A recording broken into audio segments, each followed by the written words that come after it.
সেদিন শুক্লা রাতে, সে যে এই যে আবেগগুলো দেয়, এই যে মিষ্টি হয়ে যায়, মানে প্রেমটাকে একদম এরকম করে ধরে।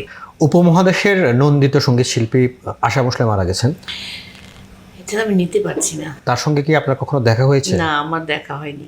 আপনার কোনো গানে, আপনার কণ্ঠে, আচরণে আপনি কোনোকে কখনো ধারণ করতেন?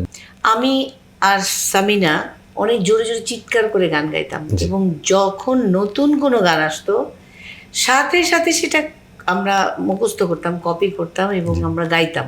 আশা ভোসলের যে গায়কী, আশা ভোসলের যে কণ্ঠের সৌন্দর্য, তার যে জাদুকরী একটা গানটাকে একটা মানে একটা কি ব্লেন্ড করার যে মানসিকতা, সেটাকে বুঝে নিয়ে যে গাওয়া। হ্যাঁ, তো এই এই জিনিস আশা ভোসলের যেটা করেছে, এবং আশা ভোসলের যে আমি তাকে খুব অনুসরণ করতাম, এবং একটা সময় আশা ভোসলের গান কেউ শুনতো না, তখন সে তার চেঞ্জ করে স্ট্র্যাটেজি, কোন ধরনের গান করবে।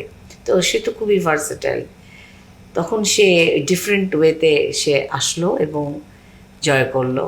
এবং আমি যখনই তার গান গাই, সে যে এই যে আবেগগুলো দেয়, এই যে মিষ্টি হয়ে যায়, মানে প্রেমটাকে একদম এরকম করে ধরে।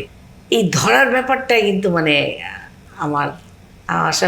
তবে এটা সত্যি, মানুষের শরীরের মৃত্যু হয়, মানুষের তো আসলে যা দিয়ে যায় ওই যে কাজটা খুব সুন্দর অসুন্দরের যে ব্যাপারটা, আশা ভোসলের মতো কি আরেকটা শিল্পী আর জন্মাবে? তো শিল্পীর মৃত্যু হয় না। আশা ভোসলের জীবন থেকে এখনকার তরুণ প্রজন্ম কি শিখতে পারে?